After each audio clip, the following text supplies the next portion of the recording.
निवेदिता प्रतिष्ठान जळगाव, सरस्वती विद्या मंदिर जळगाव व दापोली आगाराच्या संयुक्त विद्यमाने प्रवाशांनी प्रवास करताना एसटीत टाकलेल्या सुमारे 3,500 बाटल्या निवेदिता प्रतिष्ठानच्या जळगाव येथील संकलन केंद्रात जमा करण्यात आल्या।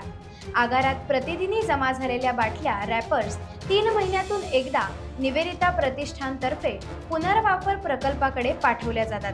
प्लास्टिक बॉटल्स संकलनामध्ये सरस्वती विद्या मंदिरचे विद्यार्थी, मुख्याध्यापिका यांचे विशेष सहकार्य लाभल्याचे लक्षात येत आहे। तसंच एसटीचे अधिकारी व कर्मचारी यांचा सक्रिय सहभाग लाभलेला होता।